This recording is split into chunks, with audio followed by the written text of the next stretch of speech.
तो मेरे प्यारे भाई और बहनों, कैसे हैं आप? चंगा है हाल?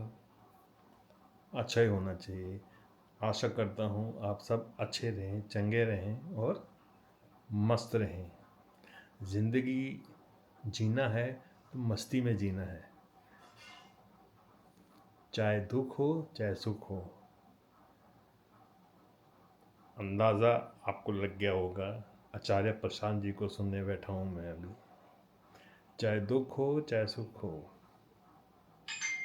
सुख की आशा करोगे तो दुख आएगा आएगा, दुख की आशा करोगे तो सुख आएगा, लेकिन आपको पता भी नहीं चलेगा। तो आइए चलते हैं आचार्य प्रशांत जी को सुनने के लिए, और आज का उनका विषय आप खुद सुनिए। कि पहले उसके 2-3 साल लगाओ, मान लो आईआईटी की तैयारी में, 2-3 नहीं होते, अब तो 8वीं से हो जाती है ना आईआईटी की तैयारी शुरू। तो 6 साल लगाओ आईआईटी की तैयारी में। यूपीएससी का तो मतलब ही 8-10 साल। और उसके अलावा 1000 तरीके के और एंट्रेंस एग्जाम्स होते हैं। ये जो पूरी चीज है, ये देश के युवा वर्ग को इस भ्रम में रखे रहती है कि वो कुछ सार्थक काम कर रहे हैं। सुनिए क्या बोल और रहे वो इसी भ्रम में पड़े पड़े 32-34 साल का हो जाता है। उसने 4 साल आईआईटी जेई की तैयारी करी थी, उसके बाद उसने 6-8 साल या 10 साल यूपीएससी में लगाए, उसके बाद अभी वो और भी किसी चीज में कुछ करेगा। ऐसे करते करते वो 35 साल का हो जाता है। उसका नाश हो गया, उसके साथ जो बुरे से बुरा हो सकता था वो सब कुछ हो गया। वो डिप्रेशन में चला गया, उसके समय का, उसके आत्मसम्मान का ह्रास हो गया। लेकिन वो कह भी नहीं पाएगा कि उसके साथ बहुत बुरा हुआ। उसको लगेगा कि मैं तो इतने दिनों तक तैयारी कर रहा था। तो जब सरकार, समाज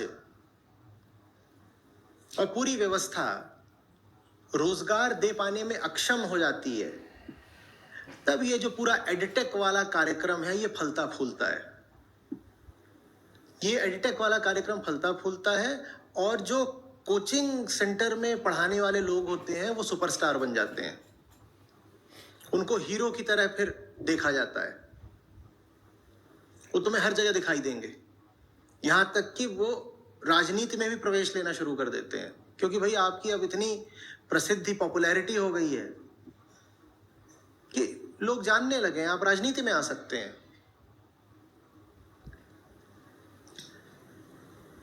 भारत की जवानी के साथ ये एक जबरदस्त धोखा है जो आजादी के बाद से ही चल रहा है।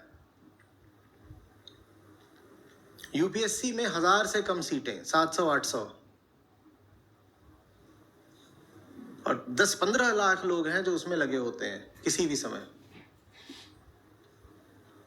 आप जानते नहीं हो क्या आप कौन हो? आपको अपना पुराना शैक्षणिक रिकॉर्ड पता नहीं है क्या? आप कभी भी शीर्ष 20-30% में भी नहीं आए। अब आप शीर्ष 0.1% में कैसे आ जाओगे? लेकिन नहीं, इसी कोचिंग इंडस्ट्री के साथ फिर एक जुड़ी हुई इंडस्ट्री शुरू होती है जिसका नाम है मोटिवेशन इंडस्ट्री। और अक्सर जो कोचिंग पढ़ाने वाला होता है वही मोटिवेटर भी बन जाता है, क्योंकि उसके लिए जरूरी है ना, वो आपको बताए देखो तुम्हारे 5 साल खराब हो चुके हैं, लेकिन भागना मत, अभी तुम लगे रहो, 3 साल फीस और दो, तैयारी करते रहो, तू करेगा, तू फोड़ेगा, चल फीस जमा करा जल्दी से, 1 साल कोचिंग और कर। और फिर जिनका चयन वगैरह हो जाए उनको सम्मान पत्र दो, उनको सिंहासन पर बैठाओ, इंटरव्यू ही इंटरव्यू उनके छापो चारों तरफ, तो उनको हीरो बना दो बिल्कुल। सोशल मीडिया ये सब तो कर ही देता है जल्दी से। मुझे लगता है मैं ही पीछे छूट गया।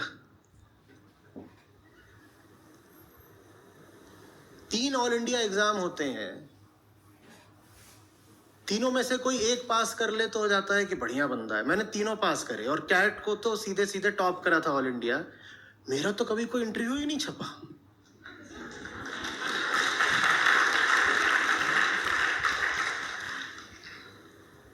अखबार में भी कुल एक बार आया था, वो भी जब 10वीं में बोर्ड टॉप किया था।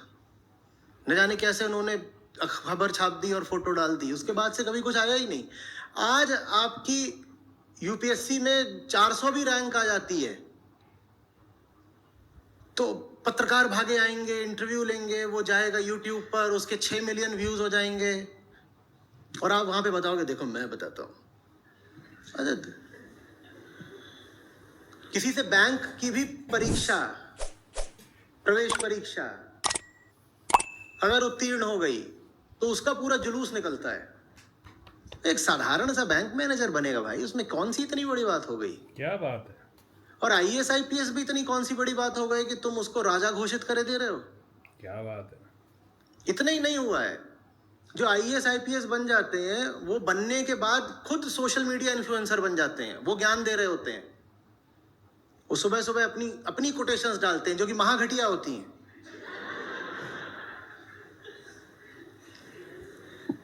तुमने अपने 8वें अटेम्प्ट में यूपीएससी क्लियर कर लिया, इससे तुम प्लेटो और सोक्रेटिस थोड़ी हो जाओगे। तुम्हारी क्या हैसियत है ज्ञान देने की? लेकिन अपने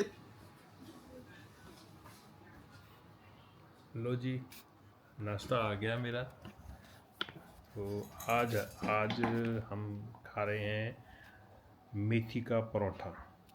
ये है मेथी का परोठा, आप देख सकते हैं। ये है मेथी का परोठा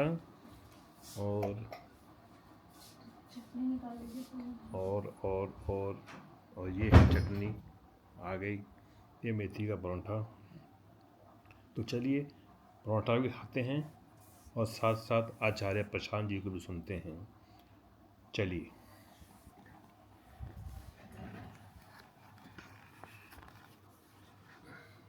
कैमरा रख दूँ इस तरह ताकि प्रशांत जी को सुनना पड़ जाए और ये एक्टिव कर दूँ अपने उसको। चलिए आप सुनते हैं प्रशांत जी को।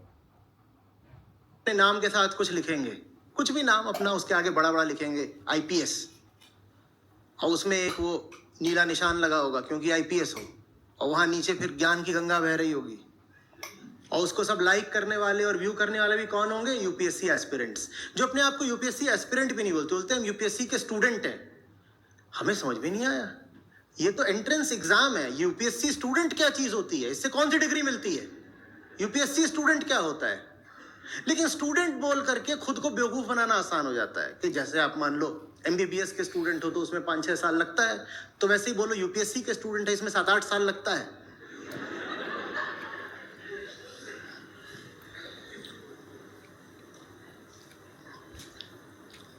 पूरा एक कल्ट डेवलप कर दिया गया है। सबसे ज्यादा यूपीएससी, उसके बाद जेई और मेडिकल, और उसके बाद कुछ हद तक ये जो कैट एग्जाम है इसके लिए। और भारत की जवानी इसमें बर्बाद हुई जा रही है, हुई जा रही है, हुई जा रही है।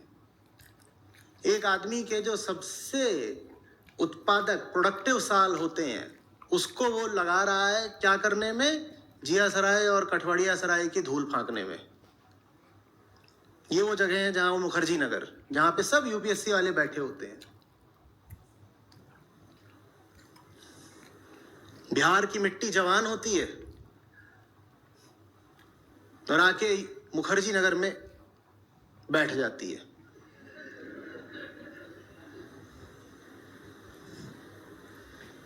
और उसके आदर्श बन जाते हैं सब कोचिंग सम्राट, कह रहे ये भगवान है हमारे।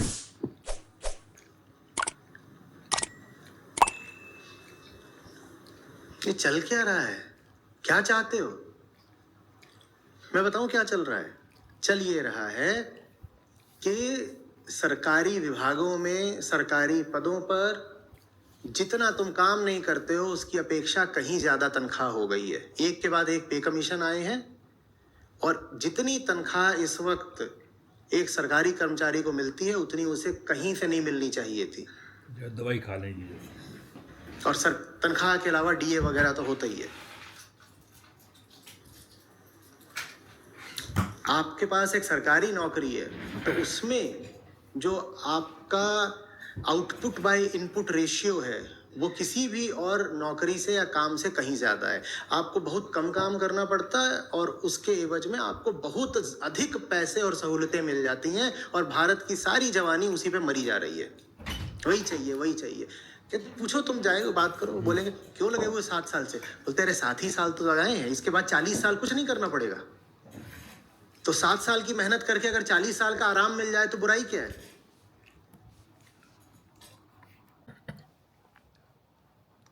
तो आइए कुछ और सुनते हैं आचार्य प्रशांत जी के की कुछ बातें। आइए चलते हैं सुनने के लिए कुछ और बातें। हमारे ही सरकार से, खास तौर पे आपके विभाग से जो काम है वो कोई हो थोड़ी ही रहे हैं।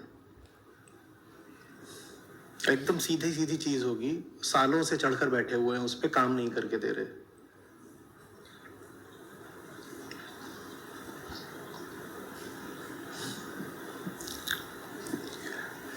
देखिए, 2 तरह के लोग होते हैं, आप चुन लीजिए आपको कौन सा व्यक्ति बनना है। एक व्यक्ति वो होता है जो जब देखता है कि सामने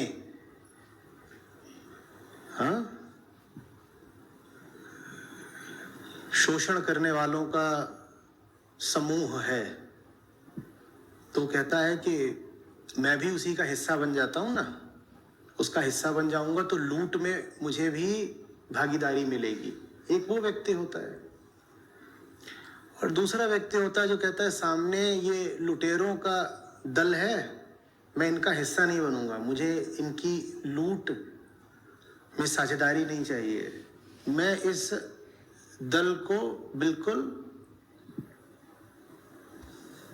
चुनौती दूंगा, मिटा सकता हूं तो मिटा दूंगा, नहीं तो मेरा जो होगा तो होगा, देखा जाएगा। आप चुन लीजिए कि आपको लुटेरों के दल को चुनौती देनी है या उनका हिस्सा बनना है।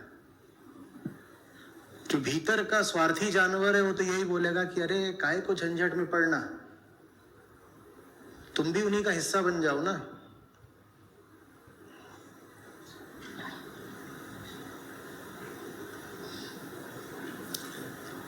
हम उनका हिस्सा नहीं बनना चाहते हैं, उनको खुलेआम चुनौती देते हैं। आपको किसी तरह का आश्चर्य नहीं होना चाहिए कि अगर आने वाले कुछ महीनों में या सालों में आपको पता लगे कि संस्था कई तरीकों की मुसीबतों में आ चुकी है, सरकारी विभागों के साथ, पुलिस के साथ, इनकम टैक्स के साथ, वो कोई हमें छोड़ थोड़ी देंगे।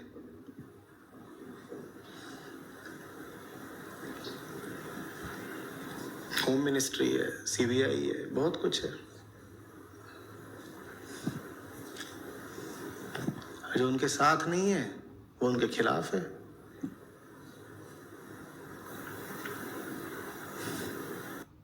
ये माइक ठीक करो यार अपना, पूरा माहौल खराब हो रहा है इससे।